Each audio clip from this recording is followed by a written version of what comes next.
बिस्मिल्लाहिर्रहमानिर्रहीम। अस्सलाम वालेकुम रहमतुल्लाहि व बरकातुहू। स्टूडेंट्स, आज का जो हमारा टॉपिक है रिवीजन में चैप्टर नंबर 5 का, वो है सिग्निफिकेंस ऑफ माइटोसिस।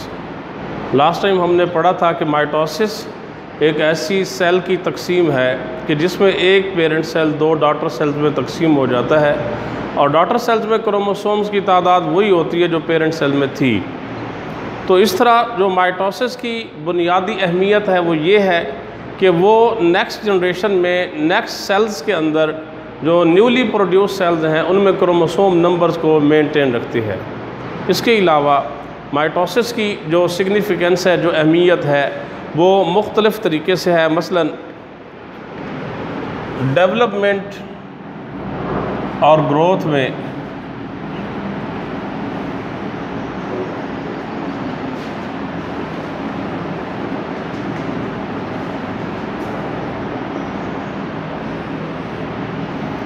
डेवलपमेंट किसे कहते हैं? एम्ब्रियो से, ज़ाइगोट से एम्ब्रियो बनने तक का जो दरमियानी मरहला होता है उसे डेवलपमेंट का नाम दिया जाता है। ज़ाइगोट में जब माइटोसिस स्टार्ट होती है तो उसे एम्ब्रियो कहते हैं। फिर एम्ब्रियो में माइटोसिस होती रहती है यहाँ तक कि एक फ़ीटस बन जाता है। ह्यूमन के अंदर फ़ीटस बनता है और फ़ीटस जो है उसके बाद उसकी वो बेबी में तब्दील होता है। तो ज़ाइगोट से माइटोसिस के ज़रिए एम्ब्रियो बनना, इसे डेवलपमेंट का नाम दिया जाता है।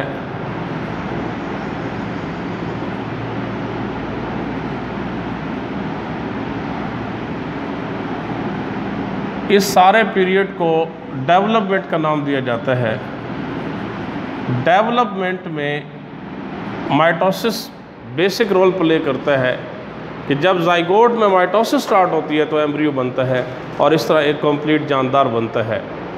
इसी तरह ग्रोथ के अंदर भी, ग्रोथ में कि जब एक जानदार कंप्लीट हो जाता है, एक एनिमल बशमूल इंसान के, कि जब उसकी बॉडी मुकम्मल हो जाती है, अब थ्रू आउट लाइफ जितना भी जिस्म के साइज़ में इजाफा होता है उसे ग्रोथ का नाम दिया जाता है। तो ग्रोथ में माइटोसिस बेसिक रोल प्ले करती है ग्रोथ के अंदर। इसी तरह इसकी दूसरी जो अहमियत है वो है सेल रिप्लेसमेंट में।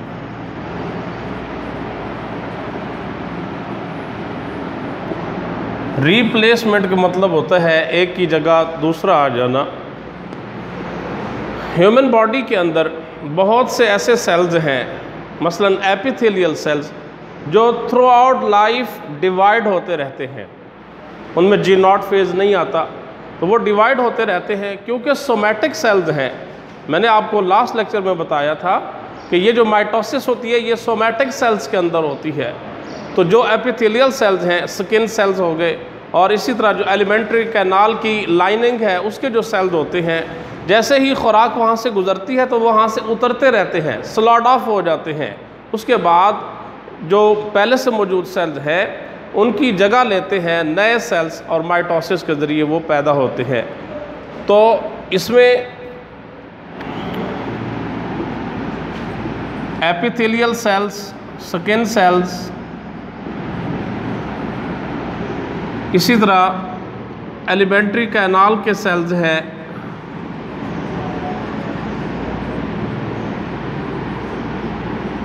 ये रिप्लेस होते रहते हैं। और दूसरी मिसाल है रेड ब्लड सेल्स की। आरबीसीज का जो एवरेज लाइफ स्पैन है, जो ज़िंदगी का दौरानिया है आरबीसीज का, वो है 120 डेज़। इन 4 मंथ के बाद आरबीसीज को लीवर के अंदर या स्प्लीन में इसे स्लॉट ऑफ कर दिया जाता है, इसे ख़त्म कर दिया जाता है, तो उनकी जगह नए आरबीसीज पैदा होते हैं। तो इस तरह जो newly produced red blood cells हैं वो माइटोसिस के ज़रिए पैदा होते हैं। तो सेल रिप्लेसमेंट में भी माइटोसिस का एक स्पेसिफिक रोल होता है। इसी तरह रीजनरेशन,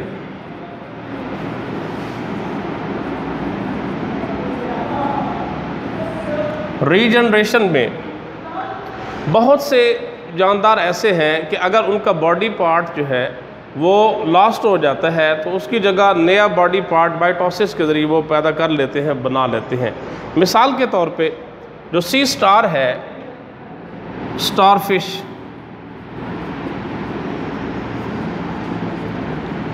स्टार फिश जो है अपना लास्ट आर्म अगर वो कट जाता है, उसका कोई भी बाजू सी स्टार का, तो वो जो पहले उसकी बॉडी मौजूद है उसमें माइटोसिस होती है और नया आर्म जो है वो कम्प्लीटली बन जाता है, उसकी फॉर्मेशन हो जाती है। इसी तरह वेजिटेटिव प्रोपेगेशन,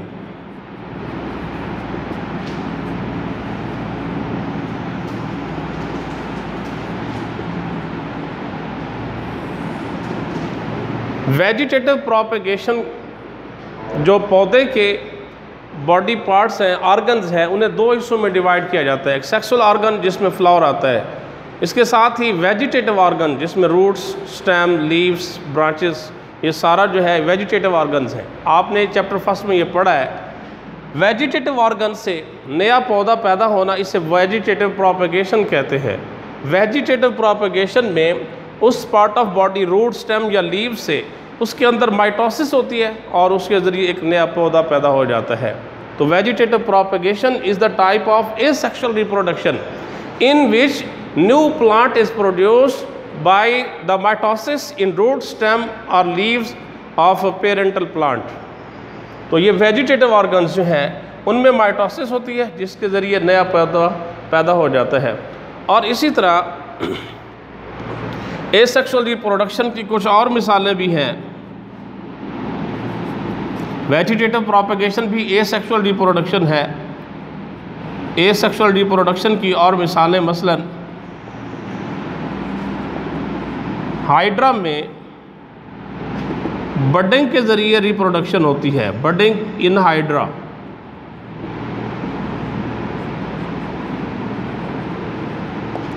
हाइड्रा एक मैरीन एनिमल है, समंदर में रहने वाला एक जानवर है।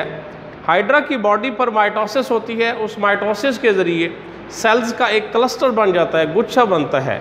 उस क्लस्टर को कहते हैं बड। ये बड जो है उसमें माइटोसिस होती रहती है यहाँ तक कि एक न्यू इंडिविजुअल पैदा हो जाता है, एक नया हाइड्रा पैदा हो जाता है। अब ये हाइड्रा पेरेंटल बॉडी के साथ अटैच रहता है या फिर नया हाइड्रा जो है वो डिटैच भी हो जाता है, अलग हो जाता है, एक नया जो है एनिमल बन जाता है, मैरीन एनिमल। इसी तरह दीगर पौधों के अंदर भी एसेक्सुअल रिप्रोडक्शन होती है और उसमें नेचुरल भी है, आर्टिफिशियल भी है। जिस तरह कटिंग की जाती है और जिस तरह जो है उसकी ब्रांच लेकर एक नया पौधा जो है वो पैदा की जाता है, ग्राफ्टिंग की जाती है। तो इस सब में जो है माइटोसिस एक बेसिक रोल प्ले करता है कि पौधे के वेजिटेटिव ऑर्गन से नया पौधा पैदा होता है या फिर किसी भी जानवर जो है जिनमें एसेक्सुअल रिप्रोडक्शन होती है उनमें भी एसेक्सुअल रिप्रोडक्शन माइटोसिस के ज़रिए होती है। तो माइटोसिस इन मराहिल के अंदर, इन मामलात में माइटोसिस का एक बेसिक रोल होता है। इसी तरह इसके साथ एक और टॉपिक अटैच करते हैं, errors in mitosis.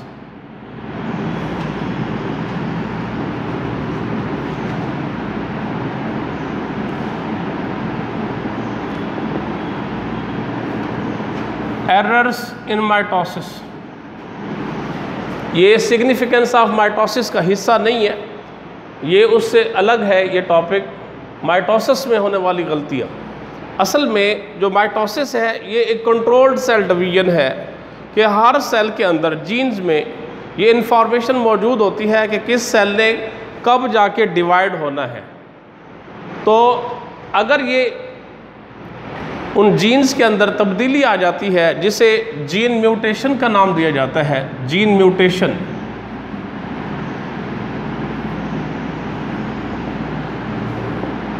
Gene mutation, change in genetic setup is called gene mutation.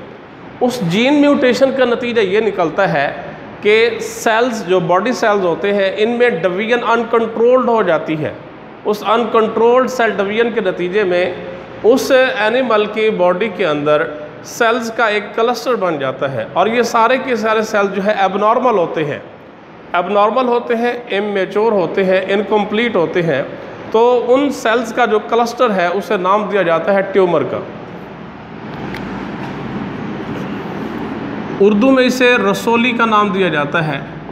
Tumour की डेफिनेशन इस तरह से करते हैं कि due to gene mutation when mitosis is uncontrolled, as a result of this uncontrolled mitosis the clusters of immature and abnormal cells is formed. This cluster of abnormal cells is called tumour. इसे उर्दू में रसोली का नाम दिया जाता है। ये जो tumours होते हैं इसकी बेसिक दो टाइप्स होती है। एक होता है बिनाइन ट्यूमर और दूसरा है मैलिग्नेंट ट्यूमर।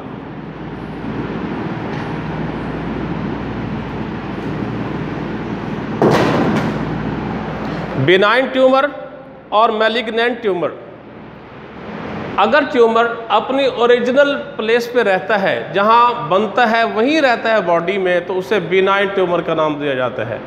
अगर ट्यूमर अपनी जगह से डिस्प्लेस हो जाता है और दीगर बॉडी पार्ट्स पे अटैक करता है तो उसे मैलिग्नेंट ट्यूमर का नाम दिया जाता है।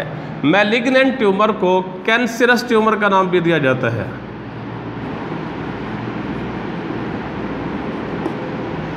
Benign tumor, if the tumor remains in its original location, it is called benign tumor.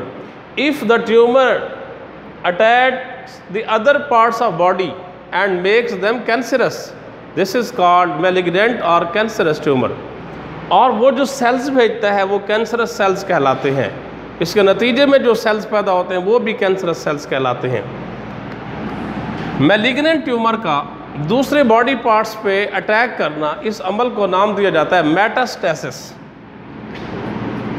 Metastasis. तो डेफिनेशन हम इस तरह से करेंगे मेटास्टेसिस की कि if malignant tumour attacks the other body parts and make them cancerous, this phenomenon, this process is called metastasis. Next इंशाल्लाह हमारा टॉपिक होगा मियोसिस।